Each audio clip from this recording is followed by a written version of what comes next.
tinggi sikit kursi. Tak apa.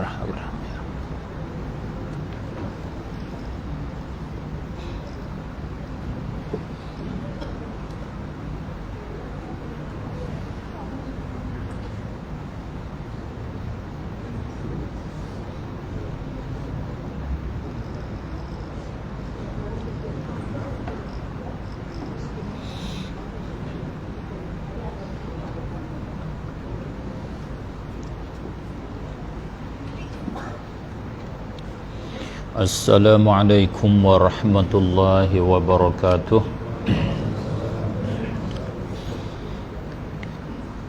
A'udzu billahi minasy syaithanir rajim. Bismillahirrahmanirrahim. Alhamdulillahil wahidil ahad, al-fardis samad, الذي لم يلد ولم يولد ولم يكن له كفوا أحد الذي تعالى عن الحدود والغايات والأعضاء والأركان والأدوات لا تحويه الجهات الست كسائر المبتدعات الذي ليس كمثله شيء وهو السميع البصير وهو على كل شيء قدير اللهم اجعل صلواتك ورحمتك وبركاتك على أحب الناس إلينا سيد الأولين والآخرين إمام الخير وقائد الخير ورسول الرحمة اللهم ابعثه مقاما محمودا يغبطه الأولون والآخرون اللهم صل وسلم وبارك على سيدنا محمد وعلى آله وصحبه أجمعين ومن تبعهم بإحسان إلى يوم الدين أما بعد فنسأل الله تعالى أن ينفعنا بما علمنا وأن تحبب إلينا الإيمان وأن يجعلنا من الراشدين ومن عبادك الصالحين اللهم يا رب جبريل وميكائيل وإسرافيل فاطر السماوات والأرض علم الغيب والشهادة أنت تحكم بين عبادك فيما كانوا فيه يختلفون اهدنا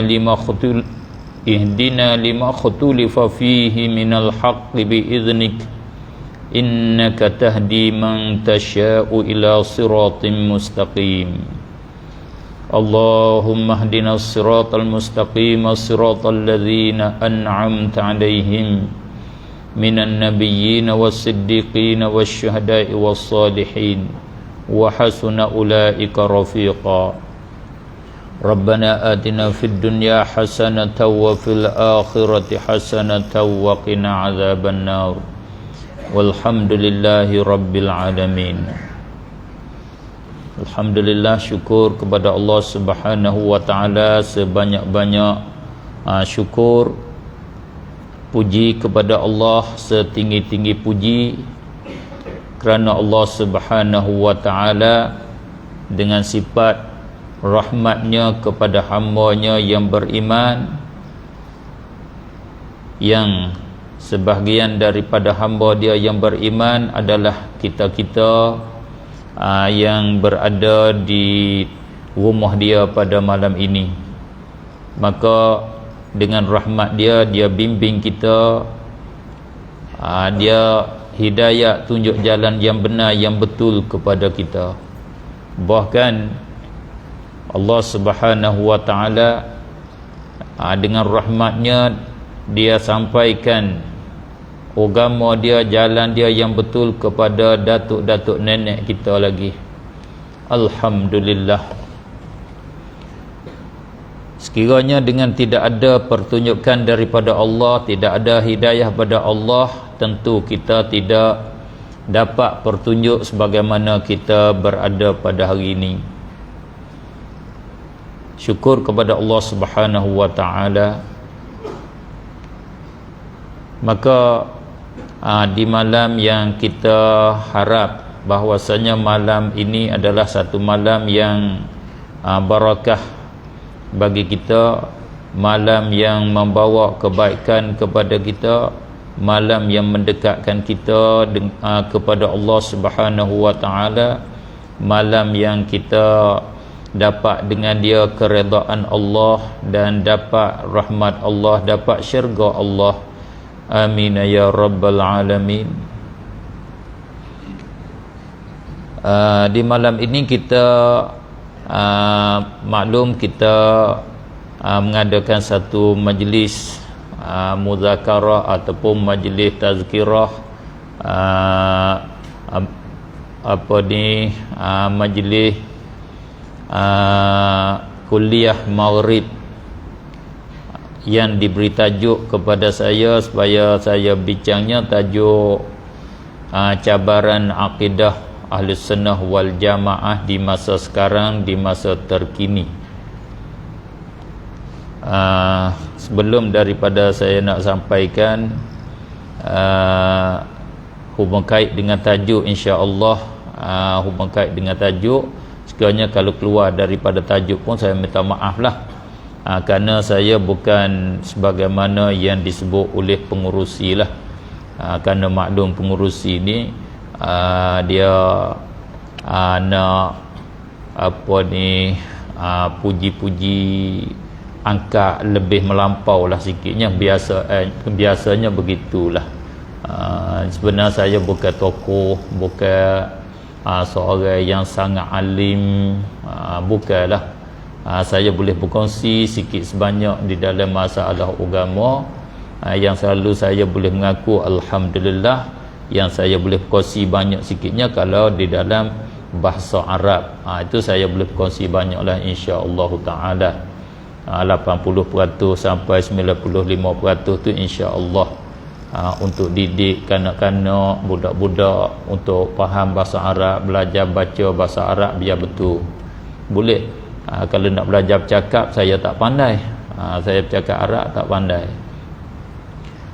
Saya sama. Saya belajar bahasa Siam dari darjah 1 sampai darjah 4. Saya tak bercakap Siam pun, bercakap Melayu terus. Begitu juga bila pergi belajar ke Azhar Mesir, negara Arab, saya tak bercakap Arab juga, cakap Melayu terus juga kat sana. Tak pandai bercakap Arab. Arabnya saya, kalau saya bercakap, saya tak bercakap style orang Arab bercakap. Saya bercakap Arab hak saya buat sendiri, Arab tepor. Faham tepor? Tepor ni buat acuan sendiri, buat sendiri, masuklah acuan hak kita, tak ada ambil hak demo dak lah. Buat sendiri je. Tak pandai nak bercakap bahasa Arab yang orang Arab Mesir bercakap tu, tak pandai nak bercakap. Oleh itu kalau di segi menulis ataupun di segi baca, alhamdulillah tu saya boleh faham lah. Saya boleh nampak luar biasa lah. Boleh menulis bahasa Arab, boleh baca, tapi nak bercakap tak pandai. Walau bagaimanapun tajuk akidah saya boleh berkongsi sikit sebanyak, kadar 60%, 70%, insya-Allah taala sikit sebanyak bolehlah. Jadi tajuk kitanya tajuk cabaran akidah Ahlus Sunnah wal Jamaah. Maka yang sebenarnya kita ni hidup di dalam cabaran. Tak sunyi masa kita hidup yang sementara hidup dunia nama dia. Kita hidup ni hidup di dalam cabaran, di dalam berbagai-bagai cabaran, banyak cabaran. Cuma yang kita pilih buat tajuk malam ni kerana keadaan masa keadaan kita ni hubung kait munasabah dengan kata saya ni boleh berkongsi sikit sebanyak di dalam akidah, ambil tajuk tu. Yang sebenarnya pertama kali kitanya cabaran dengan keduniaan pertama kalinya, itu yang besar, itu merealitikan, membukti kebenaran kerasulan Nabi sallallahu alaihi wasallam. Sayyiduna Rasulullah sallallahu alaihi wasallam bersepeda di dalam satu hadis yang meriwayat oleh Abu Sa'id Al-Khudri radhiyallahu taala anhu, mengatakan Sayyiduna Rasulullah sallallahu alaihi wasallam berkhutbah pada satu hari. Rasulullah naik mimbar membaca khutbah. Para sahabat, kata Sayyidina Abu Sa'id, duduk berkeliling Rasulullah sallallahu alaihi wasallam, wa jalasna haulah. Kami duduk berkeliling macam ni lah. Macam ni, cuma saya ni tak ada naik di atas mimbar, duduk di atas kursi saja. Rasulullah, Sayyidina Umar, bila dia nak bagi umum yang penting-penting, dia naik umum di atas mimbar. Naik umum di atas mimbar, walau bukan hari Jumaat pun dia naik umum di atas mimbar, cara dia. Maka Rasulullah sepeda, kata Abu Sa'id radhiyallahu taala anhu, dia kata, inna mimma akhafu alaikum. Satu riwayatnya, inna akhwafa ma akhafu alaikum. Sesungguhnya yang paling aku takut di atas kamu, ba'di, kemudian daripada aku. Hak paling aku takut selepas daripada aku ni. Sekarang tak lagi, selepas pada aku. Ini yang saya kata, perkara yang berlaku ni sebagai membukti, membenarkan kata Rasulullah jadi Rasul yang sebenar, jadi Nabi yang betul. Dia bercakap perkara ghaib, dia boleh cerita perkara yang lagi akan datang. Dengan nama dia terima wahyu daripada Allah Subhanahu wa taala. Wa ma yantiqu 'anil hawa in huwa illa wahyun yuha. Yang paling aku takut ataupun setengah daripada perkara yang aku takut di atas kamu selepas pada aku, ma yaftahullahu alaikum, perkara yang akan membuka luas, membuka lubang oleh Allah di atas kamu. Apa dia? Min zahratid dunya wa zinatiha, daripada perhiasan dunia, daripada kecantikan dunia, keelakan dunia, lawa dunia, comel dunia. Itu cabaran yang pertamanya, yang besar.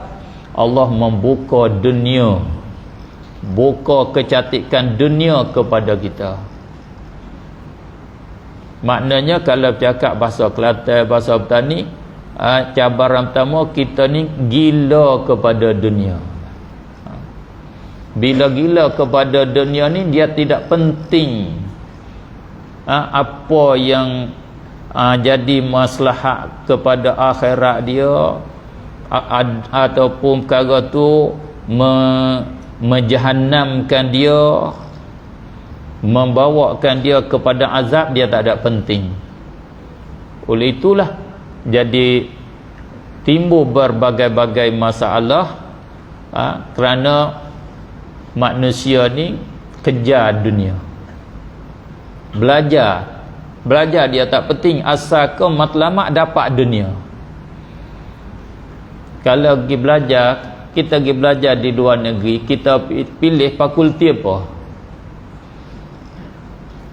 Kita pilih fakulti supaya mudah dapat kerja, supaya boleh gaji mahal, boleh duit banyak. Kita pilih fakulti tu. Tu cara, itu dunia ni mah. Belajar pun kerana dunia. Yang mana ada beasiswa, ada batuan, kita pergi belajar kat situlah. Walau ajaran yang sesat pun kita sanggup pergi kerana dunia. Allah buka dunia ke atas kita. Wal'iyadzabillah. Di tempat-tempat belajar tak ada dah buat jaga, semua buat ajaran hak zuhud, ajaran hak kata celah-celah perkara haram, celah-celah dunia, tak ada. Ajaran akhlak, ajaran tasawuf dibuat daripada institut, daripada tempat-tempat belajar, universiti tak ada. Di mana universiti ajar ilmu akhlak dia hari ni, ajar ilmu tasawuf. Itu satu cabaran yang besar, kita kena berdepan dengan dia. Tapi kita orang biasa, orang awam ni tak kuasa semua, tak kuasa nak berdepan semuanya. Cumanya kita boleh jaga peribadi kita je lah. Boleh jaga peribadi.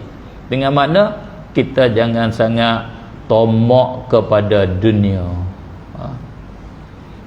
Itulah Imam Syafi'i kata, amadtu matami'i fa arahtu nafsi. Aku mematikan, aku bunuh tomak-tomak aku. Aku tomak dulu, tomak ni banyak sangat aku. Ramah sebagai jadi rakyat dia. Aku bunuh, mematikan. Fa arahtu nafsi. Maka aku merehat akan diri aku. Baru aku boleh berdiri, aku rehat.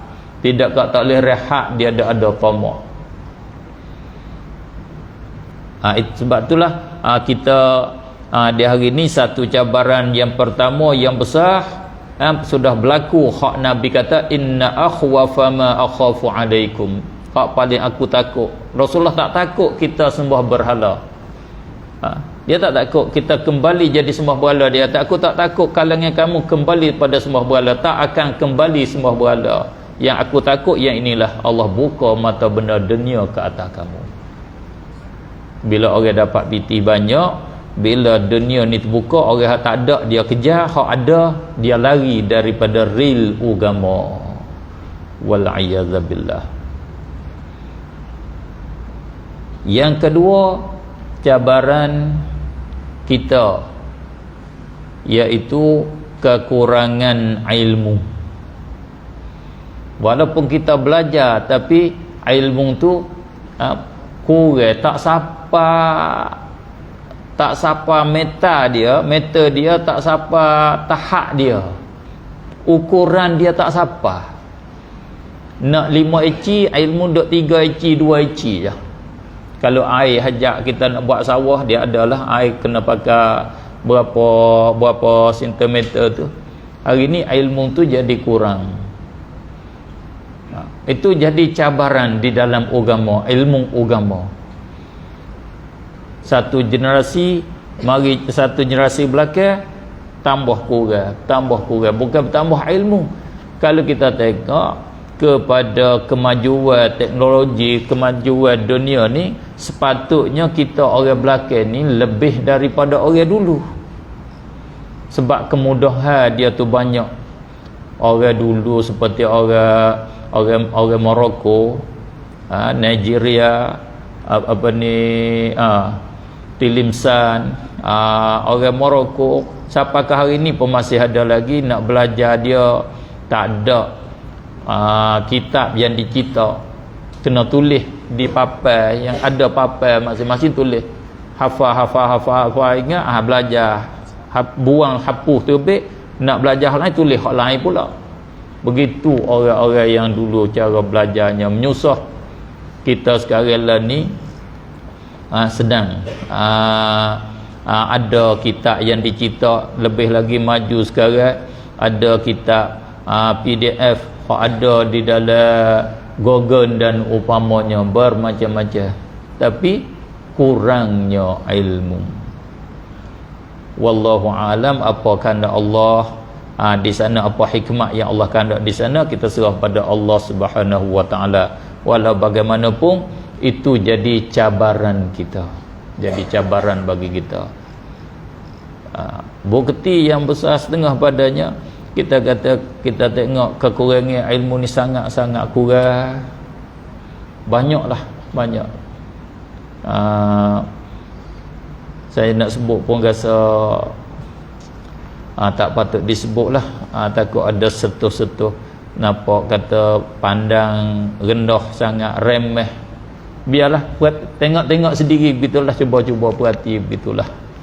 Maknanya perkara yang basic-basic pun jadi kita tu ada salah, panggil basic-basic ilmu hak rendah-rendah biasa kita silap juga. Allah wal a'yadza billah. Mana sampai masa yang Allah tarik balik ilmu, qabat ilmu nama dia. Dan setengah daripada cabaran ilmu itu dibungkar, diruntuh, dirubuh apa yang dibina oleh tokoh-tokoh ilmu yang dulu. Dirubuh, dibuat binaan yang baru. Itu di antara cabaran ilmu. Apa yang dibina oleh Imam Syafi'i, apa yang dibina oleh a'immatus salaf, ulama-ulama yang besar, al-imamul a'zam, mereka itu bina sudah jadi mahligai, sudah jadi binaan yang teguh, diruntuh, dibina baru, dibuat baru. Ni cabaran ni hubung kait sampai kepada cabaran akidah.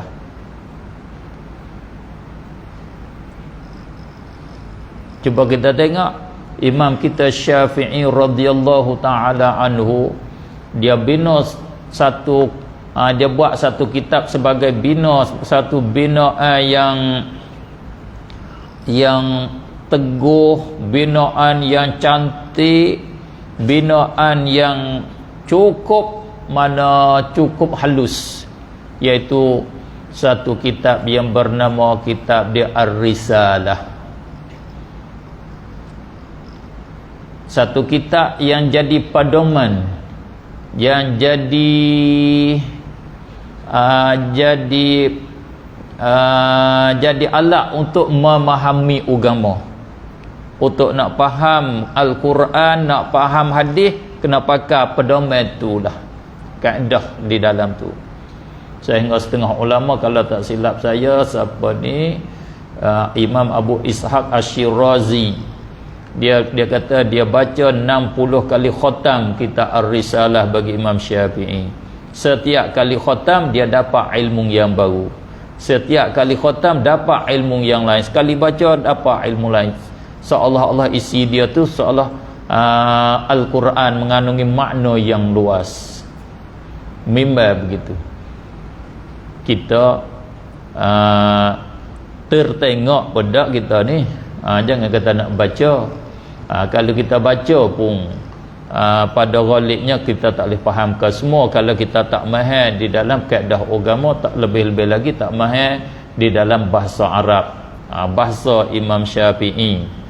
Maknanya satu kitab yang cukup penuh dengan ilmu. Siapa nak tahu orang pandai tak pandai ilmu, orang tinggi tak tinggi ilmu, kita test dengan hak itulah. Kalau dia boleh faham betul-betul hak Imam Syafi'i itulah ahli ilmu sungguh.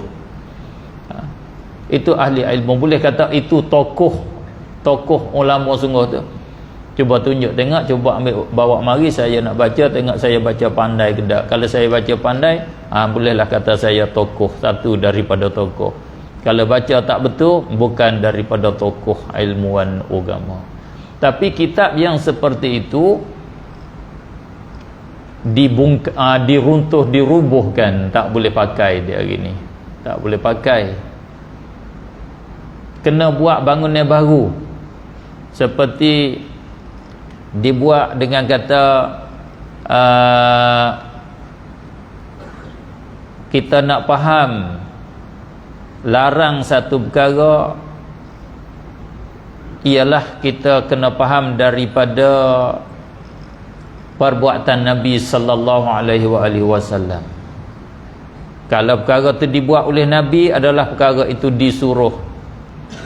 Kalau perkara itu tidak dibuat oleh Nabi, perkara itu dilarang. Itu bangunan baru, cara baru.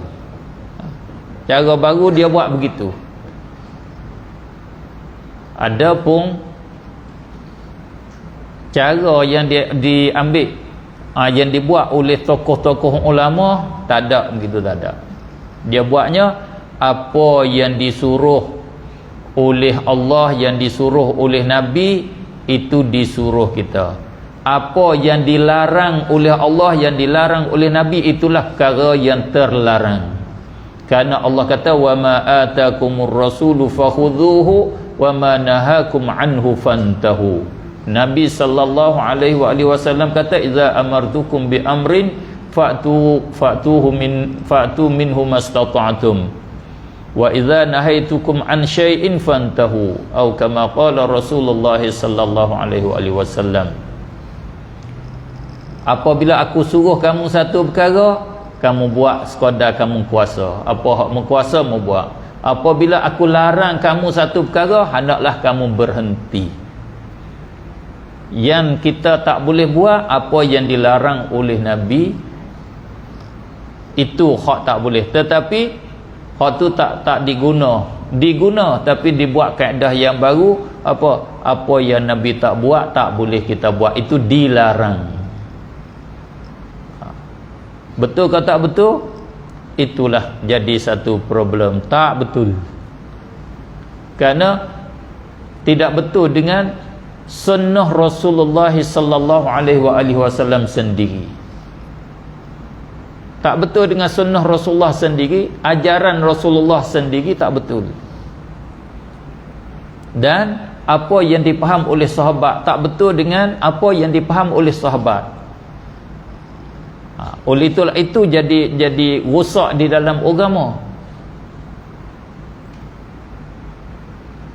Takkah, bukankah sahabat-sahabat Rasulullah semasa hidup Rasulullah dan juga selepas daripada hidup Rasulullah, selepas pada wafat Rasulullah sallallahu alaihi wasallam, sahabat mengadakan beberapa perkara yang tidak dikerja oleh Rasulullah sallallahu alaihi wasallam. Takkah begitu?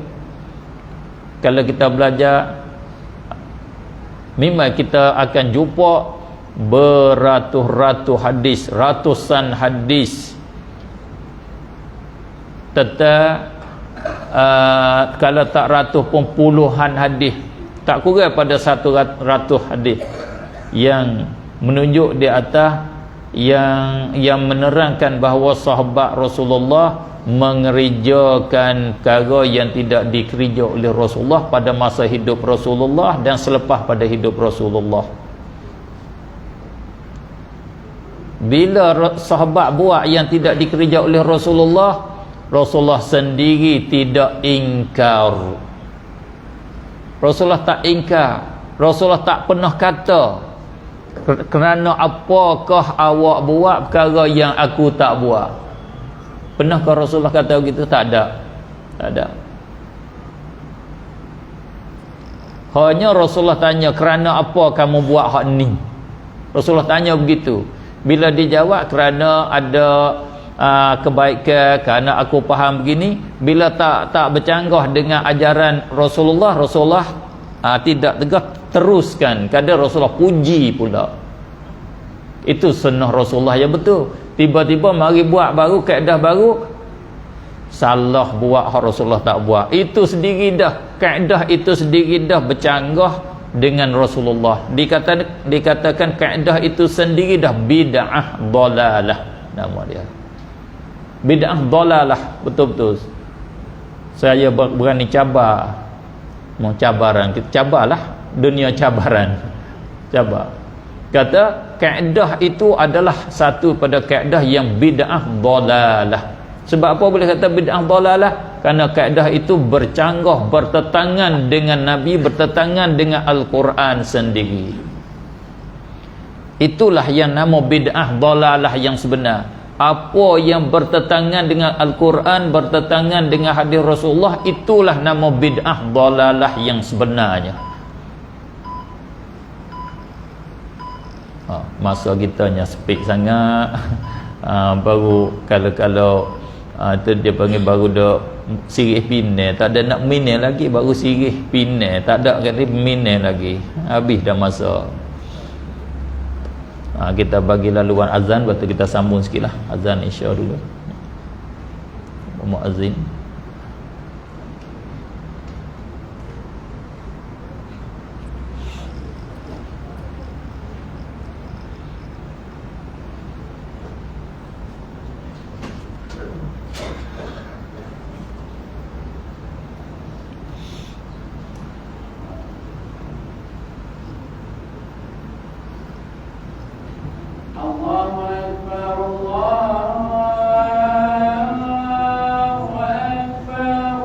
Allahu Akbar, Allahu Akbar.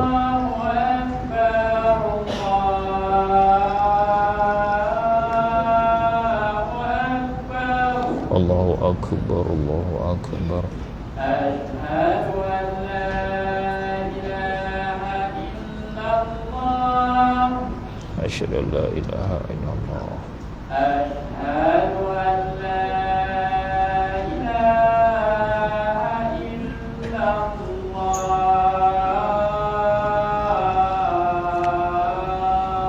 asyhadu an la ilaha illallah.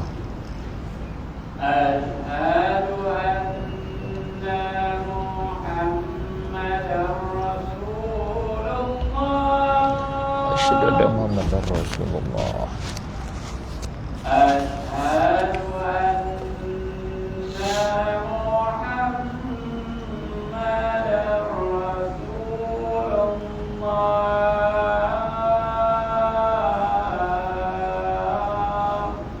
Asyhadu anna Muhammadar Rasulullah. Asyhadu anna Muhammadar Rasulullah.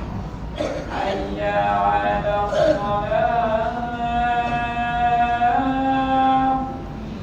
La haula wa la quwwata illa billah.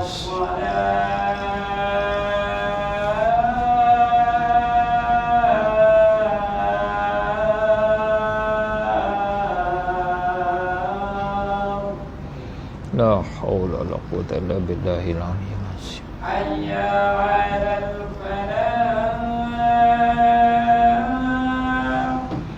La haula wa la quwwata illa billahil aliyyil azim. Hayya 'alal falah.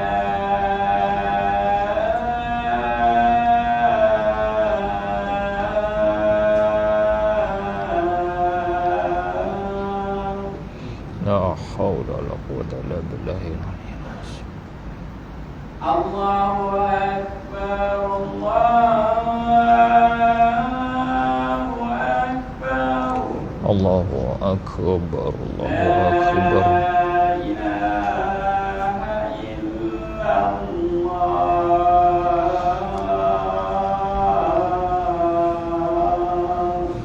La ilaha illallah. Allahumma salli wa sallim wa barik ala sayyidina Muhammad. Allahumma rabba zid'awat tamma wa salatu Adi Sayyidina Muhammadan il-wasilat wal-fadil wa syarrad wa darajat al-aliyat wa ba'athuhu maqaman mahmudan innaka la tukhliful mi'ad ya ar-rahman.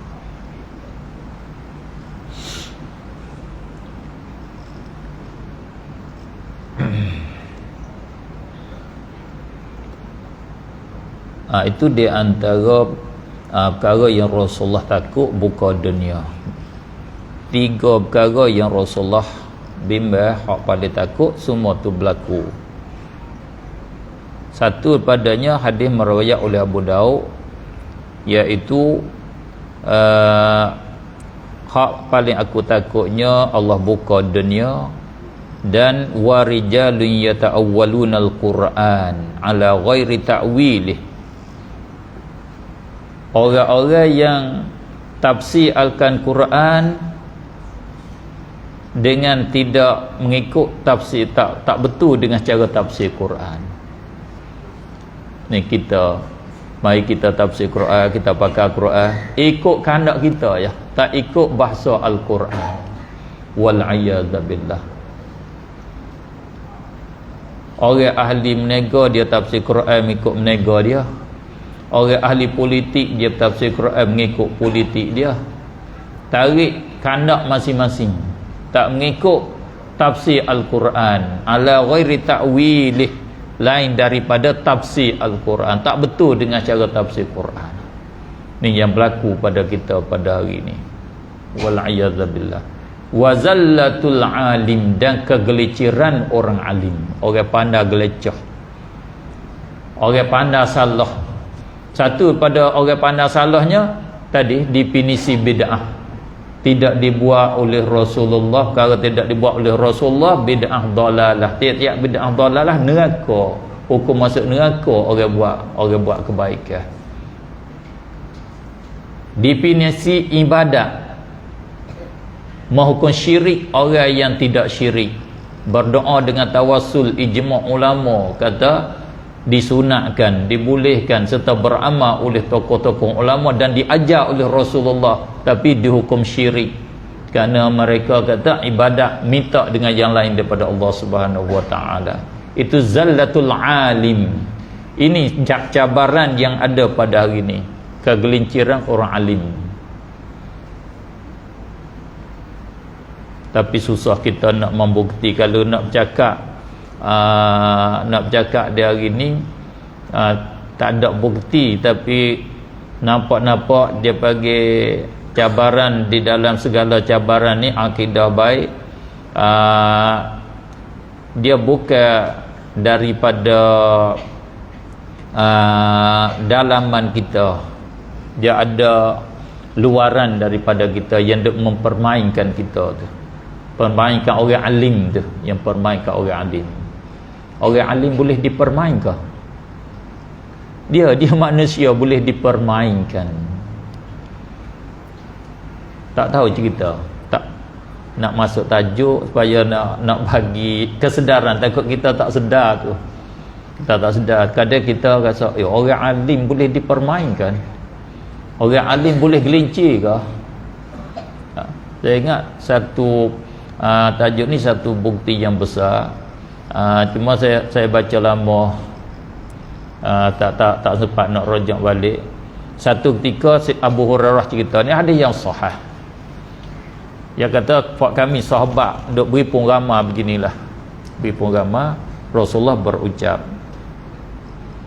yang bermaksudnya ada di dalam kalangan kamu ni orang akan di akhirat mulut dia akan besar seperti tebal mulut dia, diazab di dalam neraka seperti mulut unta, akan jadi mulut unta, bibir mulut dia jadi seperti bibir mulut unta, lebih kurang tu. Maka Abu Hurairah kata, aku perhati dalam ramah tu semua tu, aku perhatilah. Lepas seorang mati, seorang mati tinggal dua orang, dia kata. Semua mati di atas khair ke semua, tinggal aku dengan seorang lagi. Abu Hurairah sebut nama lah, saya tak sebut nama dah. Ada seorang, Abu Hurairah kata, hak Rasulullah kata tu kena aku ke kena dia? Ada dua dah.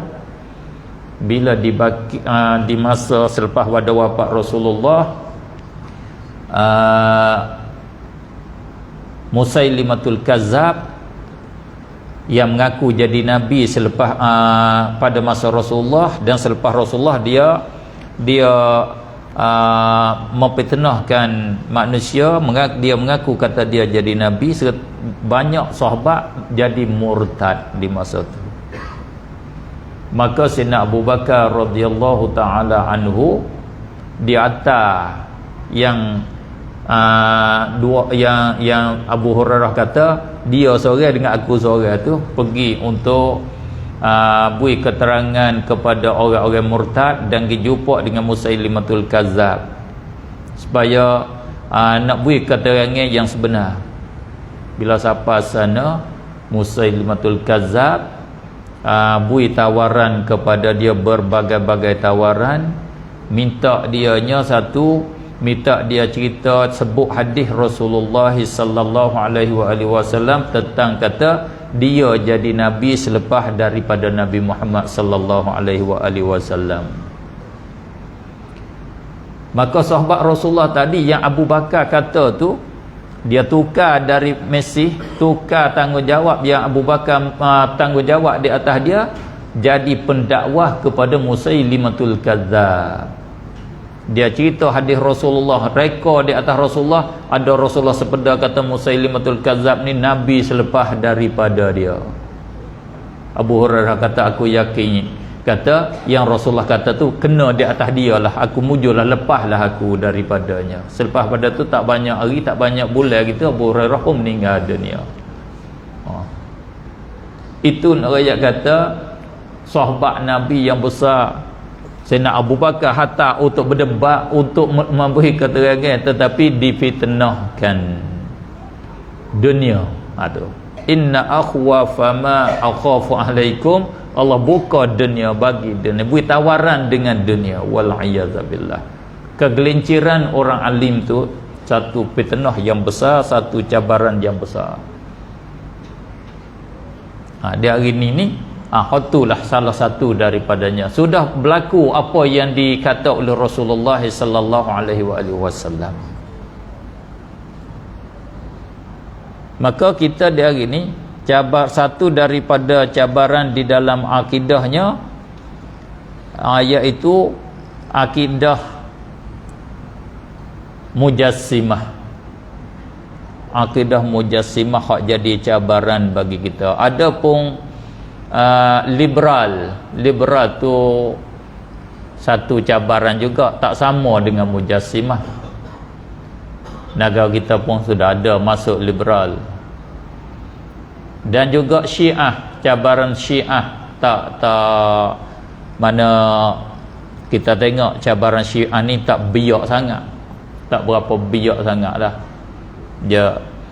Jadi boleh tahan. Beradu beranak dah sekarang lah ni, beradu beranak, duk hidup saja gitu ya. Umur 7-80 dah lah, tak beranak dah nampaknya, tak nak beranak mana dah. Yang baru kahwinnya hak salafiyah, hak Mujassimah, ni tengah duk beranak. Kalau tak beranak pun dia muda lagi, muda boleh jadi beranak, banyak anak lagi. Ni hak jadi cabaran bagi kita. Dia hari ni dia boleh berbiak sebab apa? Sebab dia guna bentuk caranya sama dengan ahli sunnah wal jamaah, dan dia mendakwakan ahli sunnah wal jamaah. Tu jadi cabaran kita sungguhnya. Dia kata dia yang bawa ahli sunnah wal jamaah, yang kita duk bawa, yang ahli sunnah bawa ni bukan ahli sunnah. Duk bawa ni ialah Jahmiyah, bukan ahli sunnah. Yang kita duk bawa ni Mu'tazilah, bukan ahli sunnah wal jamaah. Tu ini jadi cabaran bagi kita lah. Maka kita kena nak tahu kata sumber Mujassimah ni kat mana sumber dia yang sebenarnya. Tempat hak jadi sumber yang sebenarnya daripada mana? Yang jadi sumber yang sebenarnya iaitu kitab, nama Kitabus Sunnah bagi Abdullah, anak bagi Imam Ahmad bin Hanbal. Itu hak kitab jadi sumber bagi Mujassimah. Sebab itulah dia boleh kata hak dia tu mazhab salaf. Sebab tu dia kata mazhab dia itu mazhab Ahlus Sunnah. Sebab apa? Sebab kitab anak Imam Ahmad, nama Abdullah bin Ahmad bin Hanbal, itu nama Kitabus Sunnah satu. Kitabus Sunnah kalau kita tengok sepatah lalu nampak kitab cara sunnah, cara hadis. Tetapi isi di dalamnya hadis-hadis berhubung kait dengan akidah, hadis-hadis berhubung kait dengan tajsim, hadis hubung berkait dengan Allah serupa dengan yang baru. Kalau kita apa ni, kita orang tak biasa dengan ilmu ni, rasa tak munasabah lah, rasa nak sebut pun rasa takut, rasa seriang bulu rokmo. Kalau bahasa petani panggil seriang bulu rokmo. Faham sini seriang bulu rokmo, macam takut ke hantu tu, masa seriang bulu rokmo tu lah. Dia lah kitab sunnah. Lepas tu dia cerita di sana, haddatsani abi, riwayat hadis, cerita hadis kepada aku ayah aku, bapa aku Ahmad bin Hanbal di sana. Jadi bila dah dia ambil daripada ayah dia ambil pada guru dia, kira kata sanad tu sanad yang tinggi, sanad yang sahih. Ayah dia pun orang salaf, daripada salaf Imam Ahmad, dia ambil pada salaf ke semua, daripada Qatadah, daripada Ibnu Mas'ud, sampai sanad dia sampai kepada Rasulullah sallallahu alaihi wasallam. Maka disebut di sana akidah yang salafiyah dok pegang di hari ni, begitulah. Tu sumber dia yang sebenar. Sebab tu mereka jadi fitnah, sebab dia berasa yakin dengan sebab kitab anak bagi Imam Ahmad Abdullah sendiri, sanad dia dengan ayah dia sendiri Imam Ahmad. Di antaranya yang sebut di sana iaitu Allah Subhanahu wa ta'ala di hadis yang ke 500 lebih, Abdullah kata haddatsani abi, kata dia cerita hadis kepada aku oleh ayah aku. Qala, ayah aku kata haddatsana Waqi' cerita hadis, dia ambil daripada tok guru dia Waqi', sampai kepada Umar radhiyallahu taala anhu, Sayyidina Umar radhiyallahu taala anhu. Sayyidina Umar kata jalasar rabbu alal kursiyyi, duduk oleh Tuhan tabaraka wa taala di atas kursi. Allah duduk di atas kursi. Sumi'a lahu atitun ka'atitir rahlil jadid, didengar bagi Allah ataupun bagi kursi itu suara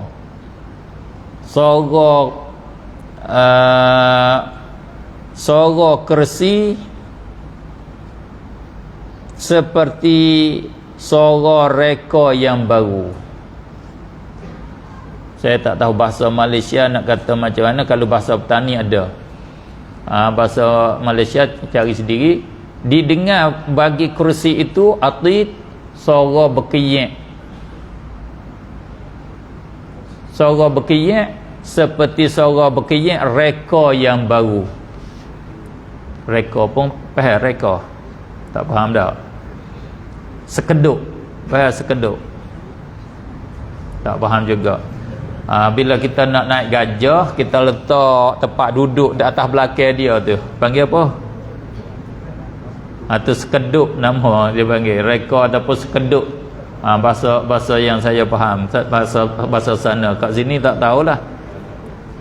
Sekeduk ni dia buat dengan apa? Dia buat dengan buluh, buat dengan rotan. Buat dengan rotan. Rotan ni bila hak baru, bila kita muat barang berat, bila unta berjalan, gajah berjalan, dia bunyi macam mana? Kiyak. Tu kiyak tu dia panggil atid nama dia, bunyi kiyak. Allah duduk di atas kerisi tu bunyi kiyak kerana berat Allah Subhanahu wa taala. Allah berat, banyak puluh tan Allah. Tu di dalam di dalam kitab sunnah. Allah tulis kitab Taurat dengan tangan dia. Hatu orang musyabbihah dia, Allah ada tangan. Tulis dengan tangan, Allah duk menyandar kat batu Sakhrah di batu apa? Batu di Baitul Maqdis. Duk menyandar kat situ, Allah menulis. Masa Allah nak mengarang, nak tulis kitab Taurat, Allah mengarang kat situ. Itu yang ada panggil akidah yang ada dalam kitab sunnah bagi anak Imam Ahmad. Wal'iyadzabillah, semua tashbih ada di dalam itulah. Itulah yang duk sampai kepada kita, duk sampai hari ni. Yang mari tak habis lagi, yang mari tak habis. Mari sebahagian sikit-sikit memang je kena siapa. Sebab apa? Kitab ni sebagai kaedah di dalam memahami akidah di sisi mereka. Mereka mewajibkan belajar kitab sunnah. Kitab sunnah bagi Al-Khallal itu kitab akidah tajsim bagi mereka.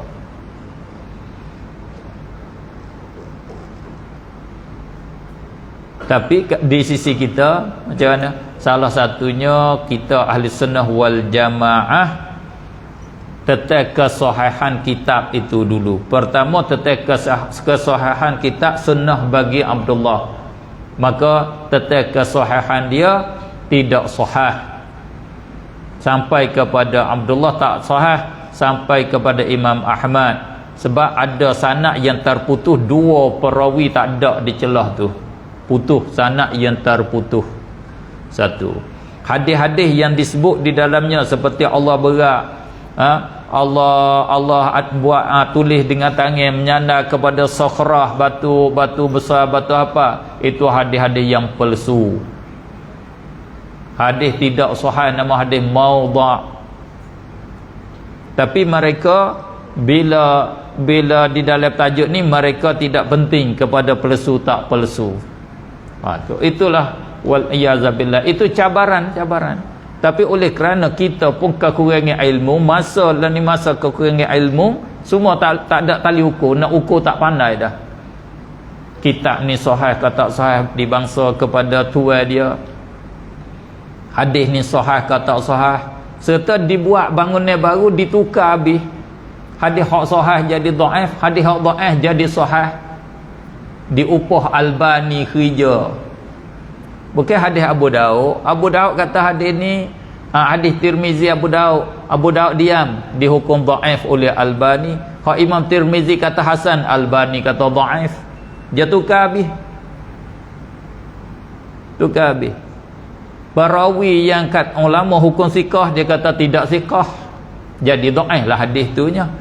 Adalah nakalan cara untuk mentadhaifkan dia. Itu saya kata dirubuhkan rumah-rumah yang diteguh, yang dibuat teguh oleh ulama kita, dibuat kaedah baru. Ini bukan tanggungjawab kita tak kuasa lah tu, kena tokoh dia lah, kena tokoh. Sangat-sangat susah. Sebab tu untuk kita nak benteng perkara ni, bagi saya ini pandangan saya khusus lah. Saya buat dua syarat untuk nak benteng perkara ni. Dua pengalaman saya tengok dua. Untuk nak jaga daripada penyelewengan daripada di dalam syariat baik dan di dalam akidah pun baik. Kalau di dalam syariat kita berpeganglah dengan kitab-kitab tokoh bagi a'immatul mazhab. Peganglah. Kalau nak pegang dengan kitab mazhab Hanafi pun peganglah. Nak pegang dengan kitab-kitab mazhab Syafi'i peganglah. Tentu kita tak sesat. Kita sekarang negeri Melayu, kita berpegang dengan mazhab Imam Syafi'i. Kita peganglah kitab-kitab yang ditulis oleh ulama-ulama besar dalam mazhab Syafi'i. Hak betul-betul panggil ulama tu. Pegang hak betul-betul, hak ulama betul-betul, seperti yang ditulis oleh Imam Ghazali, yang ditulis oleh Imam Ar-Rafi'i, yang ditulis oleh Imam Nawawi, yang ditulis oleh Ibn Hajar Asqalani, yang ditulis Ibn Hajar Al-Haytami, Imam Ar-Ramli, Syekh Khatib Ar-Syabini, Kesemua tu anak murid bagi Syekhul Islam Zakaria Ansari. Bila kitab ni kitab sebagai isi itipati bagi Al-Quran dan hadis di dalam fiqh. Tetap kita tak sesat. Tetap kita berada di atas rel yang betul di dalam syariat. Tak ada yang menyeleweng. Tak ada. Baru boleh terkawal. Kalau kita kata kita mari kembali kepada Quran dan hadis sendiri supaya kita tidak berkhilaf, supaya kita ni betul, entah boleh. Tentu kita salah. Cuba tengok Utsaimin dengan Bin Baz ada khilaf tak? Bukan kata dalam fiqh, dalam akidah pun ada khilaf. Albani dengan Ibn Taymiyah dengan Ibn Baz ada khilaf. Semua sama-sama kembali pada Quran dan hadis. Tak selamat, tak selamat. Yang jadi selamat, kita ambil hak sudah masuk. Sudah jadi iti, sudah jadi pati, sudah jadi kesimpulan. Sudah jadi kesimpulan, hak sudah jadi muktamad di dalam mazhab kita. Imam Nawawi lah, apa yang ditulis oleh Imam Nawawi, itulah yang sebagai muktamad dalam mazhab kita. Sebab Imam Nawawi dia yang paling alim dengan pendapat Imam Syafi'i. Pendapat Imam Syafi'i ada berapa pandangan, tajuk ni macam mana pendapat Imam Syafi'i, macam mana pendapat Imam Muzani, pengikut dia Imam Buaiti, dia tahu habis. Dia yang paling alim. Kitab dia, kitab Imam Nawawi lah disyarah sampai ke hari ni, hak duk sampai pada kita. Jadi Tuhfatul Muhtaj Ibn Hajar Al-Haytami, jadi Nihayatul Muhtaj bagi Imam Ramli, jadi Mughnil Muhtaj bagi Syekh Khatib Asy-Syarbini. Banyak lagi syarah-syarah huraian dia. Kalau tak faham hak Imam Nawawi tu, tengok hak huraian tu. Itu kalau kita pegang syariat dengan hak tu, insya-Allah kita tak sesat. Susah jugalah kita nak pergi pegang macam mana pula. Sebab tu kalau di dalam akidah dan juga fiqh begini mudah. Kita pastikan kitab yang kita nak belajar, kita pastikan belajar dengan berkitab. Syarat kitab itu yang ditulis oleh ulama Ahlus Sunnah wal Jamaah. Satu. Yang kedua, yang menyampai itu adalah daripada Ahli Sunnah wal Jamaah. Selamat, insya-Allah taala selamat. Kalau kita dah Ahli Sunnah tapi yang juga menyampai bukan Ahli Sunnah, tak selamat juga. Nyokona, nyopoteng, pergi kelai pula. Tak turut GPS dah, lari pada GPS. Pakai GPS dah tapi nyokona tipu GPS pula. GPS kena turut dia. Kita nak pakai GPS pun kena hak orang buat GPS tu, hak orang ahli GPS tu tak apa, dia tahulah GPS ni nak tunjuk ke mana. Itu yang selamatnya. Itu dia yang kita jadi selamatnya. Dari dulu sampai ke masa kita lah ni, sebab hak dok sampai kepada kita tu ulama ahli sunnah guna kitab ahli sunnah. Kita guna kitab Minhajut Talibin bagi Imam Nawawi di dalam bab fiqh, I'anatul Talibin, Fathul Mu'in tu Qurratul Ain, Bajuri, Ibnu Qasim kita guna tu. Alhamdulillah selamat. Semua isi ada di dalam tu. Apa saja semua ada, sudah ada dalam tu belaka. Kalau hak tak adanya, kita tak bertemu, kita tak belajar, tak ada Di dalam akidah, kita menyampaikan akidah melalui kitab Imam As-Sanusi Ummul Barahin, dan upamanya mata Jauharatut Tauhid, syarah bagi Ibnu Abdul Salam. Itu hak kita guna, hak akidah Ahlussunnah, Aqaid An-Nasafi, hak ulama kitab siapa kepada kita. Itu jadi selamat. Di hari ni diruntuh tu, tak boleh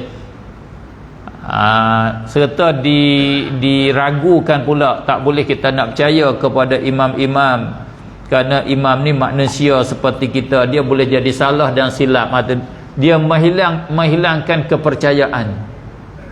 Bila a'immah itu tak boleh dipercaya, kita ni boleh percaya.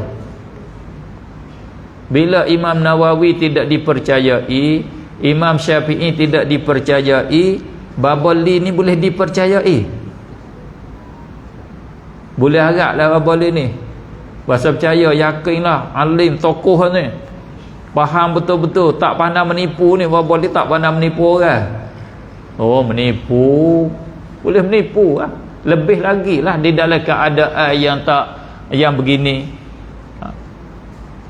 Maka kalau kita tengok sifat-sifat ulama, Masya Allah, beza jauh. Sifat ulama ni sifat Nabi lah. Tapi syarat ulama hak sungguh, kalau kita baca sifat ulama, dia amanahnya, waraknya, takutnya. Satu-satu huruf dia nak sebut takut silap. Kita ni bertukar bobak-bobak, ya. Berdoa pun tak kena. Allahumma hawwin alaina fi sakaratil maut. Tengoknya reka cara kita. Betul tak? Tak tahu betul tak betul, tengok sendirilah.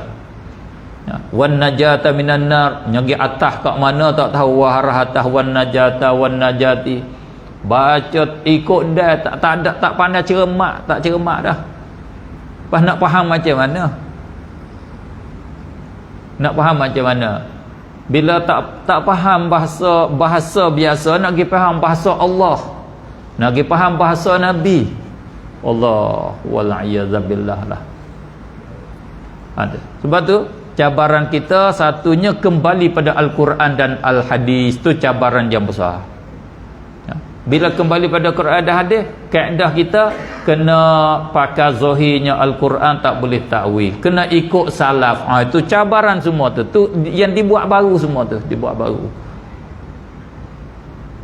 Yang dibuat oleh ulama kita. Imam Syafi'i buat di dalam Kitabur Risalah, ayat Allah ada wajib ditakwil, mesti ditakwil. Memang Imam Syafi'i sebut di dalam Kitabur Risalah. Tetapi bagi orang yang kata kembali Quran dan Hadis, dia buat selebih Imam Syafi'i pakai dengan zahir-zahir Al-Quran. Buat sendiri. Hak Imam Syafi'i kata macam lain, hak orang sekarang lain kata macam lain. Itu jadi cabaran yang besar bagi kita. Nak buat macam mana tak tahu. Serah kepada Allah Subhanahu Wa Taala. Doa minta Allah jaga kita, sudahlah. Minta Allah tunjuk. Sebab tu semaya subuh jangan tinggal baca kunut. Surau ni baca kunut dah tak tahu ke? Tak baca kunut dah tahu surau ni.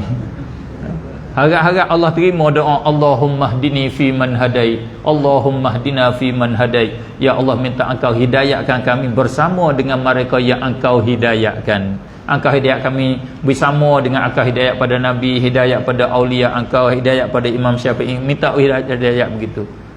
Allah terima sebutir itu pun cukup dah kita. Apatah lagi kalau Allah terima wa tawallani fi man tawallait. Ya Allah, Engkau kontrolkan aku seperti serta dengan mereka yang Engkau kontrol. Engkau duk kontrol Nabi, kontrol Imam Syafi'i, mengkontrol kat aku sama dengan mereka. Tak apa dah kita. Kalau tak baca kunut tak tahu nak pergi kana kita. Allah serah pada kita sendiri, kontrol diri kita, tak boleh. Tetap kita sesaklah.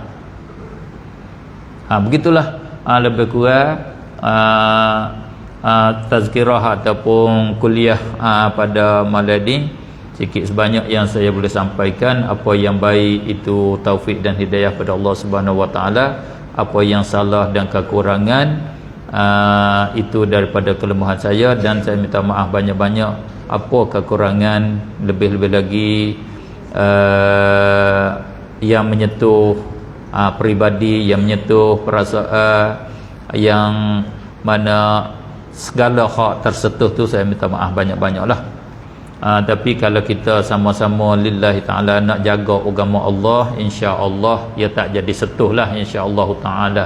Saya pun tak ada niat nak setuh. Saya betul-betul niat nak bagi keterangan, dan hak penting bagi saya nak merasankan kepada kita, kata ajaran-ajaran yang sesat ni dia berbentuk begini. nak rasa sedar, takut kita tak sedar kata macam mana hak ajaran yang sesat ni, dia lalu saluran mana, macam mana dia masuk, dia meresap masuk ke dalam masyarakat. Tu sebab kalau saya nak sebut dengan detail satu persatu tu, dia bukan masa, tak cukup masa dia lah nak bagi gambaran umum tu, gambaran umum cara ajaran sesat, akidah sesat, macam mana cara dia masuk. Itu hak penting. Bila kita rasa tengok begini, ini sesat. Walaupun dia sebut tu, dia tak kata halal zina, dia tak kata halal minum arak, tak ada begitu. Malaikat liberal lah. Liberal apa tu? Dia tak ada pengaruh. Tak ada pengaruh. Siapa nak pengaruh? Orang pengaruhnya orang tak ada iman, ialah pengaruh lah. Orang tak ada iman. Orang ada iman tak pengaruh dengan liberal.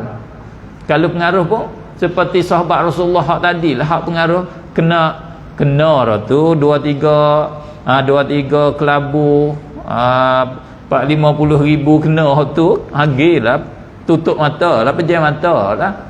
Kalau betul-betul nak terima kebenaran, cari kebenaran, dia tak jadi, tak mengaruh dengan liberal.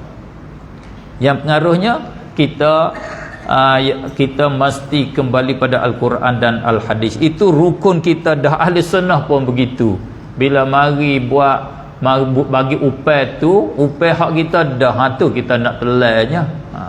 Sebab itulah saya nak beri perasaan kata, bila ajaran seperti demikian, itu adalah ajaran yang sesat, nama dia.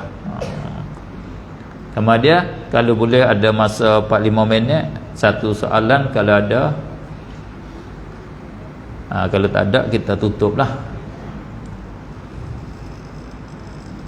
Boleh jadi dia minta suruh berhenti cepat-cepat dah, nak balik dah. Tengah malam dah ni. Rasanya tak ada dah. Kita cukup banyak telah dulu. Ya. Apa ni?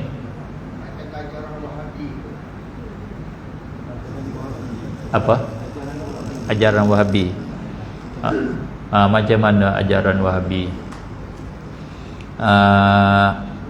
Ya, ajaran Wahabi di dalam syariat, yakni di dalam fiqh, ajaran dia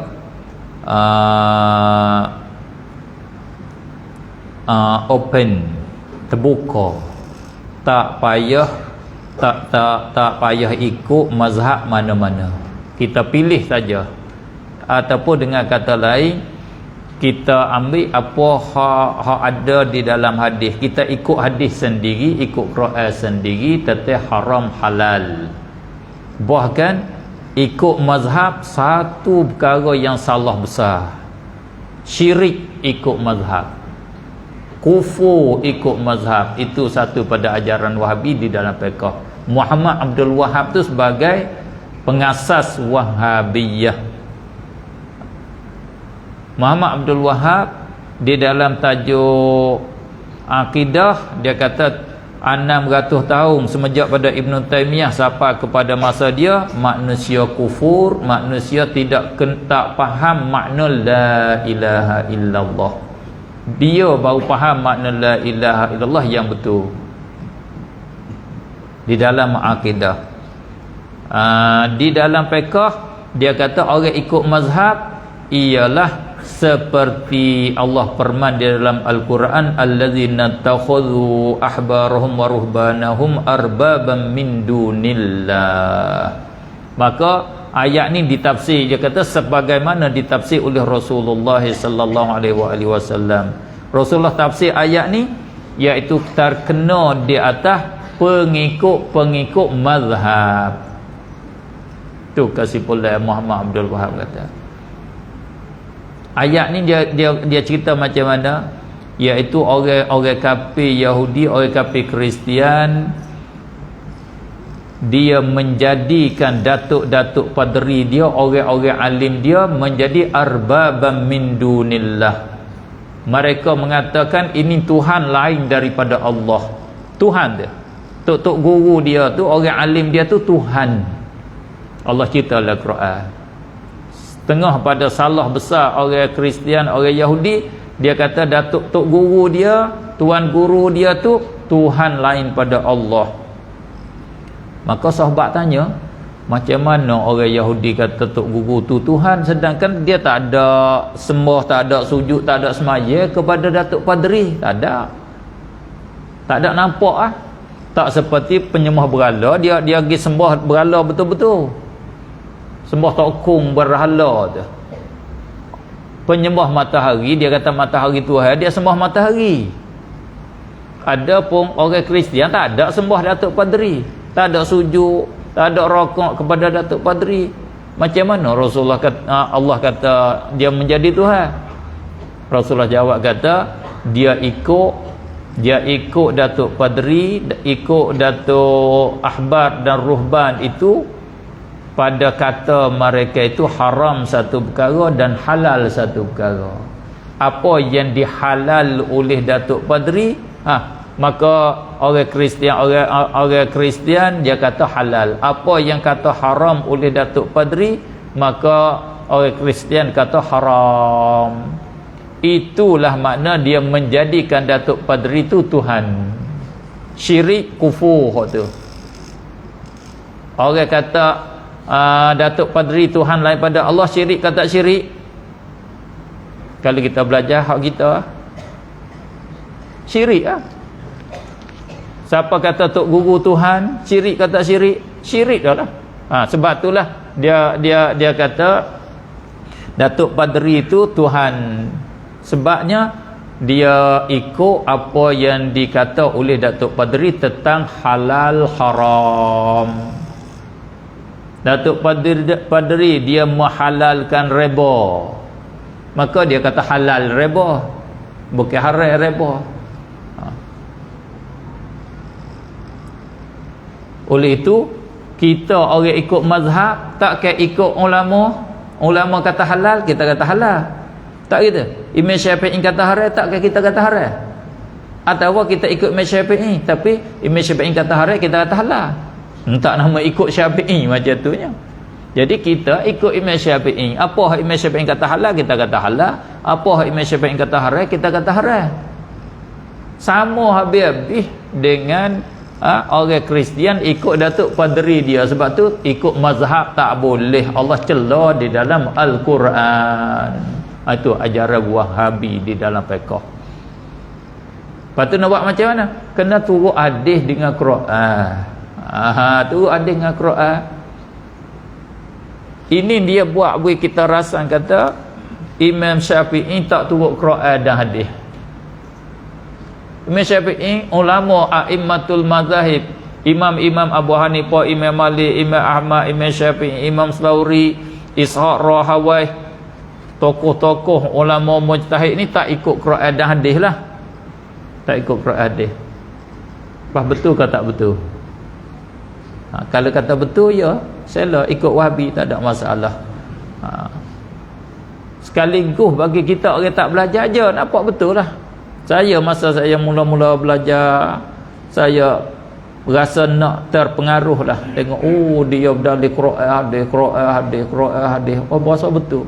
Kita tak pandai, tak ada ilmu, bahasa betul. Faham pula terjemah pula.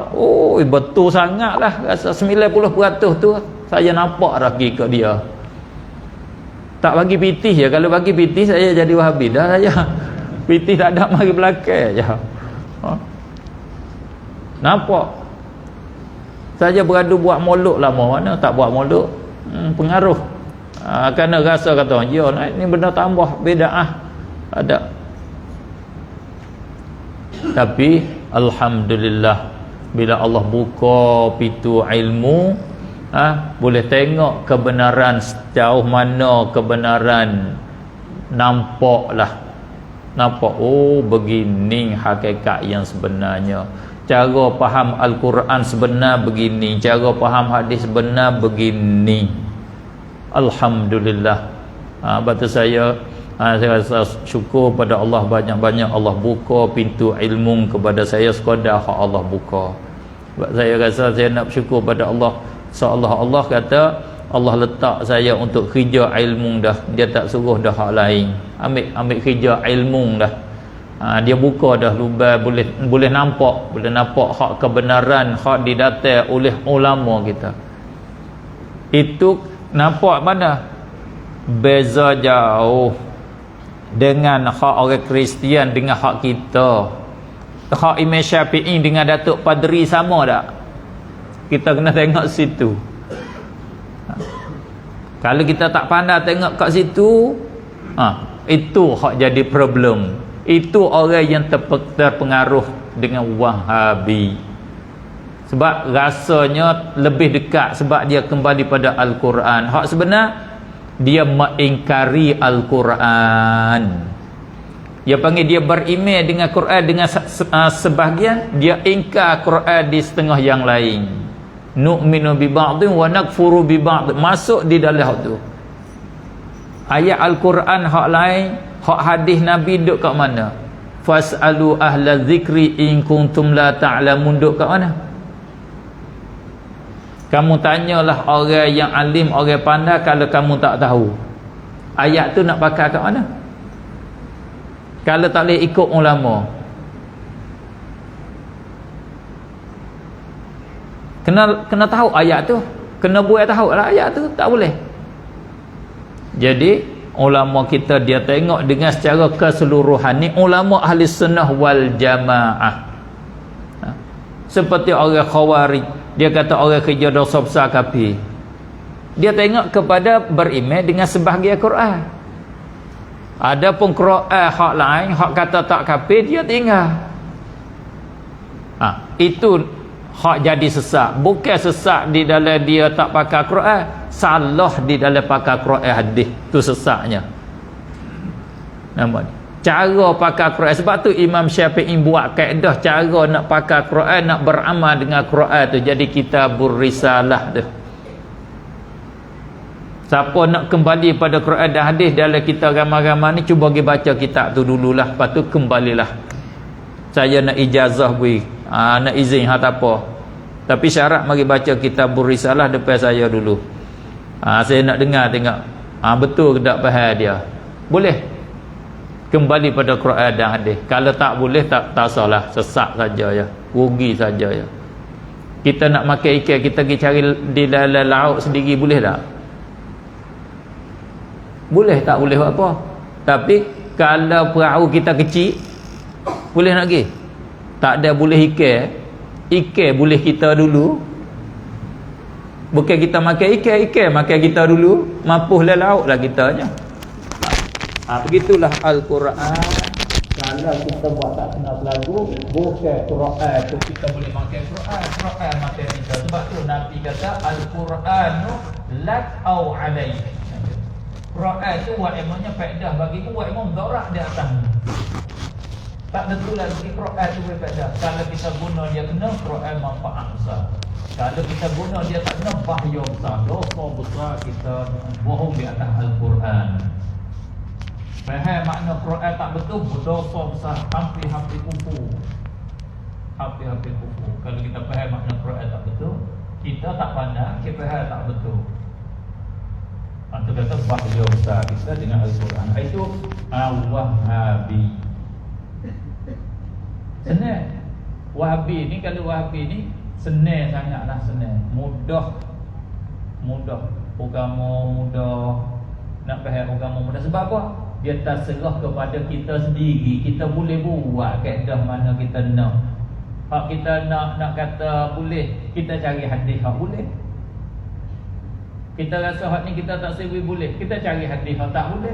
Ya ada belaka. Akhir sekalinya paling tak ada maqasidus syariah. Syariah ni dia kandak lagu ni. Kita turut hak syariah kandak ni lah. Senang mudah. Kita jadi tuat agama sendiri, mudah ke tak mudah?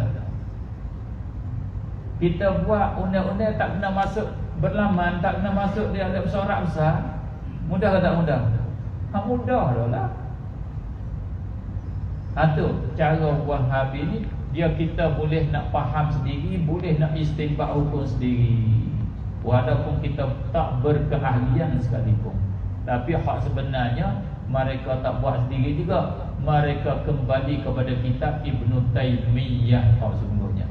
Kitab Ibn Taymiyah tu pun kira-kira bukan Ibn Taymiyah tulis, ditulis lepas pada Ibn Taymiyah lama mana. Cara-cara susun tu nampak orang buat kajian daripada susun di UK, susun di negeri Inggeris sana.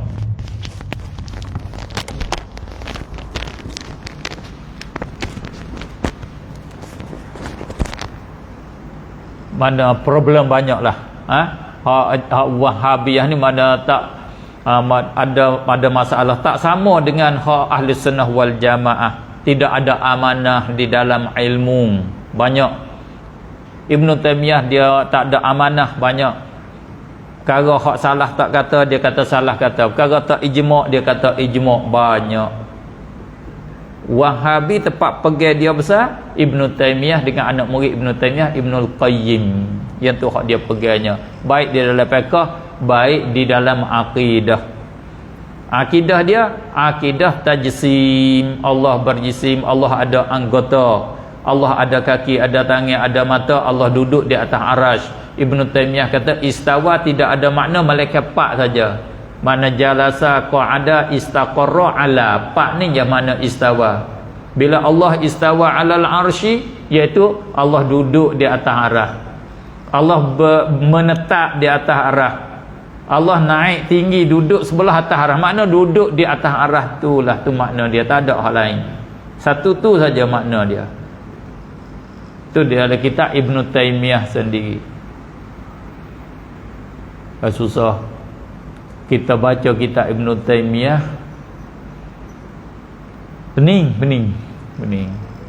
Saya boleh beri gambaran untuk kalau kita takut kita tertipu. Kita baca di satu ayat depan ni, oh dia serupa dengan ahli sunnah habis-habis. Allah tak serupa dengan makhluk, tak boleh sifat-sifat makhluk kepada Allah, tak boleh. Allah kita kena membersihkan dia daripada menyerupai makhluk. Kadang dia kata Allah tak boleh kata, tak boleh nak sifat anggota. Mari kat depan ni pula Allah duduk atas arasy, Allah ada anggota pula. Pening kepala kita orang baca. Dia menerang dia macam tu, dia tak pergi straight dah. Dia kona kiri, kona kanan, kona kiri, orang ikut jadi pening. Tu kitab dia bentuk macam tu. Sebab tu kita nak percaya kata hak Ibn Taymiyah betul ke macam mana, wallahu a'lam. Hak dia sungguh macam mana, kau itu ada ubahan, wallahu a'lam, tak tahu. Tapi yang kitab yang dipegang hari ni, kitab yang dibangsa kepada Ibn Taymiyah itulah. Seperti kitab sunnah bagi anak Imam Ahmad itulah, dibangsa kepada anak Imam Ahmad. Betul tak betul, kalau tengok sana tak sampai mana kaedah agama, tak betul, tak sahih. Begitu juga Majmu' Fatawa bagi Ibn Taymiyah 30 jilid, 40 jilid. Besar. Lepas tu di waktu terbit baru ada Ibn Taymiyah macam dia hidup lagi hari ni. Ada kitab dia ada keluar baru cara dia. Padahal ambil hak isi satu tu, buat satu kitab baru pula kata kitab Ibn Taymiyah. Padahal hak satu buah tu ya, nya bagi. Panjang bicara. Paling kurangnya ada seorang ulama Mesir tu dia buat kitab nama Ibn Taymiyah. Dia tak kata mujassimah, dia tak kata dia ahli sunnah. Ibn Taymiyah laisa salafiyan, dia ambil, dia kata paling kurang di situ Ibn Taymiyah bukan orang ikut salaf. Tu banyak tu tak ikut salaf. Oleh itu sama saya boleh kata dengan cara ringkas, Wahabiyah bukan salafi, bukan yang ikut salaf. Yakni bila itlaq salafus salih, salah hak salih, Ibnu Abbas ke, Ibnu Mas'ud ke, daripada salah-salah hak salih sahabat Nabi, hak salih, hak dia ikut salah sungguh, salah hak salih, salah hak mujassimah, salah hak sesat daripada Muqatil bin Sulaiman. Hak tu Tuhan bergerak, Tuhan ada kaki, Tuhan ada tangan, Tuhan Allah Subhanahu wa taala itu berat, Allah serupa dengan tu ada, habis-habis tu sama dengan makhluk habis-habis. Muhammad bin Karram itu salaf bagi Ibnu Taimiyah dan salah bagi Wahabiyah. Oleh itu bukan salaf yang sebenar, laisa salafiyah. Wallahu a'lam. Alhamdulillahi rabbil alamin. Allahumma salli ala sayyidina Muhammadin nabiyil ummi wa ala alihi washabihi wa barik wa sallim tasliman katsiran bi rahmatika ya arhamar rahimin. Allahumma 'allimna ma jahilna wa dzakkirna ma nusina wanfa'na bima 'allamtana. Allahumma arinal haqqa haqqan warzuqna ittiba'ah wa arinal batila batila warzuqna ijtinabah. Rabbana ja'alna minal ladzina yastami'una al-qawla fayattabi'una ahsanah. Rabbana atina fid dunya hasanatan wa fil akhirati hasanatan wa qina adzabannar. Wa sallallahu wa sallam ala sayidina Muhammadin wa ala alihi washabihi ajma'in walhamdulillahi rabbil alamin. Subhanakallahumma wa bihamdika asyhadu an la ilaha illa anta astaghfiruka wa atubu ilaik.